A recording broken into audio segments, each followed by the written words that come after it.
here, back on another video here. All right, we're going to be talking about the fantasy event along with the new marquee event. So hopefully you guys do enjoy this video. Make sure you guys leave a like, subscribe if you have not already, and let's hop into the video right now. So here it is, guys. We have the two new events. So fantasy hockey. These are all the players. Taylor Hall, Brendan Gallagher, Braden Shen, Matt Barzell, Oliver Bjorkstrand, Jared Spurgeon gets one, Jamie Benn, Chris Letang, Devon Taves, and Brady Shea. Some of the event cards here: Anthony Beauvillier. As a Devils fan, I don't love the Palat, but you know, it is what it is. Lundell, Provorov, JVR, Couturier, Riley, Dylan Cousins, Laff, Zaka, Boehm Byram, Liljegren 85 overall, Neil Pionk, Hedel, Burakovsky, Larson, Hannafin, Mangiapane, Coleman, Kuzmenko, Kaloran, and Schmaltz. And if you guys are not, understanding how it works, so it works the same way as last year, where if you have a defenseman, they score a goal, it's a +2 for a forward. So if you use 3 fantasy forwards on the line, which I don't know how people are going to even have that, it's a +15 mil in salary cap. For 2 defenders, it's a +10 mil, all right? For the marquee event here, guys, Jack Hughes, we have Marchenko, Aaron Ekblad, Josh Morrissey, and Vasilevsky. Those are some of the MSPs. And for the event cards, Matt Duchene, Fiala, Blankenberg, Montembeault, Brink, Mercer, Matheson, Falk, Henreek, Luosterainen, Iafallo, and Nicholas Waugh. All right, so those are some of the new cards that came out. And now let's check out the objectives here for both events. All right, so looking first here at the marquee event. So you get an 82 overall, Janssen, all right? And then Cup Chase, you get an 80, a marquee collectible, 2 collectibles, 3. You got 4 here for 180 shots, 30 assists, you get 4 more collectibles, 20 goals, 4 more collectibles, 25 games complete, and you get 4 more collectibles. For the fantasy hockey objectives here, you get a total of 12 fantasy collectibles here. So you get 5 dailies, 28 face-off wins with a marquee player, 40 hip checks, 10 stick lifts, 70 dekes, 40 backhand shots, 60 slap shots, and then 20 snapshots give you 1 collectible. At wild card, guys, so wild card here for the wild card path, you get 2.5k. You got 1, 2, 3, 4, 5, 6, 7, 9, 12, 16, and 21 collectibles. Looking at the moments here for the fantasy hockey moments, all right, we got 1,000 coins, a random 78, 2,000 coins, a 78, 78, 1 collectible, another collectible there. So you get a total of 16 fantasy collectibles here. And then we also have some of these other ones here. We have the marquee objectives. So you get 1,000 coins, 2,000 coins, a 78, and a random 80 overall marquee player item. Now, let's check out the sets. Looking at the fantasy sets here, all right? Now, if you want to make any of the MSPs, or if you want to make any of the other fantasy players, by all means, you can. They cost 40 collectibles, all right? So, and there's also a random one for 16 collectibles, all right? You get to do this. It's a bound fantasy card, all right? Now, to make them, here are the costs. So, to make 1 single collectible, you need to trade in 15 80 overall players. That is absolutely diabolical. To get 2 fantasy collectibles here, though, guys, you need to trade in 1182, and not 1182, sorry. You need to trade in 3, 4, 5, 6 82s, and then 5 81s to get 2 collectibles. To get 3 collectibles, you need to trade in, guys, 3 84s and 2 83 overall cards. Let's see, do I have any of these? I can't even complete 1 set. That's demonic. When you really think about it, that is diabolical. So yeah, very, very expensive sets, but we're not surprised. I mean, fantasy is always one of the more expensive sets, and just events in general. I mean, I hate to say it, but that's just reality. Looking at the marquee sets here, guys. So for Jack Hughes, I mean, the sets look cool. I'll give them that. To make these, you need to trade in 2 82s to 84s, and then for the event cards, 3 82s to 84 event cards here. So this one is definitely more, realistic for most players to, participate in, for sure, and try to like make more cards. Of course, to get to 80, you got to trade in 78s to 79s here. It's pretty much the same as the last event here for the cost. All right, so 80 to 81s to get the 82s.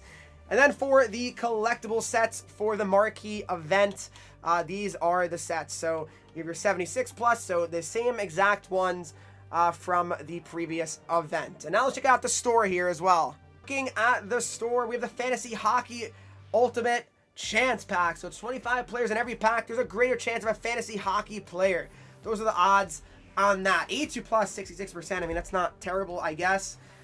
Then we also have a Fantasy Hockey Starter Pack, 15 items with a greater chance of a fantasy hockey player and 3 collectibles. So you do get 3 collectibles in that one. Fantasy Hockey Greater Chance, it's 18 players in every pack. There is a greater chance of a fantasy hockey player. Then you have the Mega Chance Pack, 30 players in every pack. There's a chance. 30 players is crazy, by the way. 80 plus 15% is insane. Fantasy Hockey Collectible Chance Pack. Every pack there's a chance of a Fantasy Hockey Collectible. Those are the odds on that one. And then you have the Fantasy Hockey Chance Pack. It's 4 players in every pack. There's a greater chance of a fantasy hockey player. And then for the Marquee event, you have your Center Stage Pack. 20 players in every pack. There's a greater chance of a Marquee player. Those are odds on that. Then you have the Playbill Picks Pack. Select 6 players over 3 rounds in every pack. There's at least 1 Marquee player. Then you have the Grand Premier Pack. 12 items. Every pack contains at least 1 Marquee player item. Untradeable. Then you have the Standing Ovation Pack. I thought that said standing room only for a second. Contains 8 items. Each pack guarantees 1 82 Marquee player pack. Or player, I should say. Opening Act Pack. Contains 4 players in every pack. There's a greater chance of a Marquee player. Those are the odds on that. And then last but not least, your Daily Event Pack.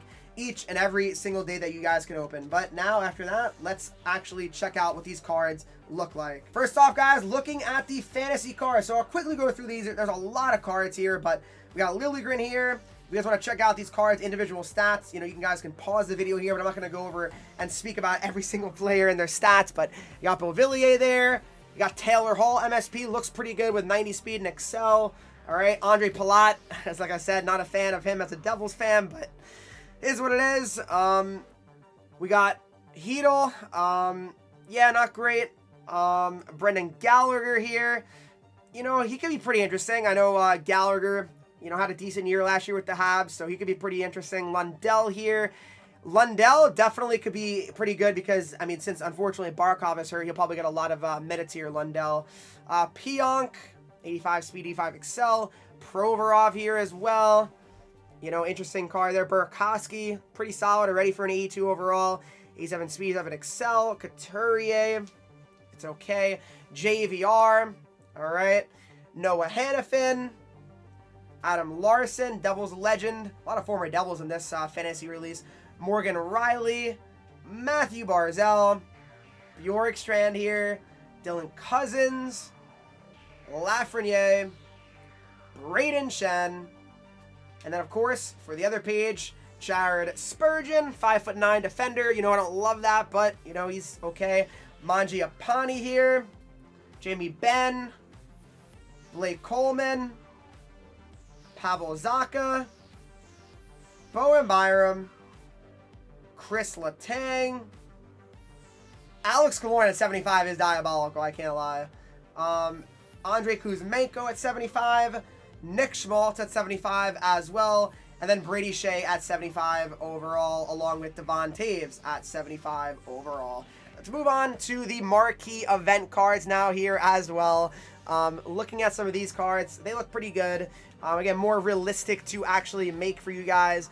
Aaron Ekblad, 6'4", 220 with 1T. Warrior, 87 speed, 86 acceleration on Ekblad. Jack Hughes here with Elite Edges. Ankle Breaker, 89 speed, 91 acceleration here. Kirill Marchenko with Quick Release. Looks like a pretty nice card. Unstoppable. 87 excel, 87 speed, 88, 87, 90, and 87 for his shot. Josh Morrissey, 6 foot, 195 rocket, and quick pick, 86 speed and excel on him. Not amazing. Andrei Vasilevsky gets another card here. Maybe I shouldn't say another. His first card, actually. 6'4", 228 with recharge and showstopper. Matthew Shea looks actually not too bad either. 89 speed and 88 acceleration. So, yeah, I mean, decent decent cards here. You know, I want you guys to let me know right now, though, in the comment section right now, what do you guys think of both of these events? What do you guys think of the cost for the fantasy event? So right away, yes, you guys can make that bound set for 16 collectibles if you complete the objectives and the moments. So yes, is it very expensive to actually make a fantasy card that you want? Yes, it is absurd. I cannot deny that. I'm still happy that you're able to make at least one bound just for grinding the game out. But in general, yeah, not a huge fan of, you know, I just feel like it's just not realistic. Last year, I don't think I spent like a crazy amount of money, like maybe a little bit more last year, and I was able to make multiple fantasy cards. This year, I can legitimately not make any, which is crazy. Like, I have literally 284s in my collection. It's pretty wild. It is pretty wild. But let me know in the comment section down below. Hope you guys did enjoy this video. If you did, make sure you guys leave a like, subscribe to the channel here, follow me on Twitch, Henreek. I'm live here every single day. Instagram, Twitter, TikTok, and 3 E's, and I'll see you guys all in the next video.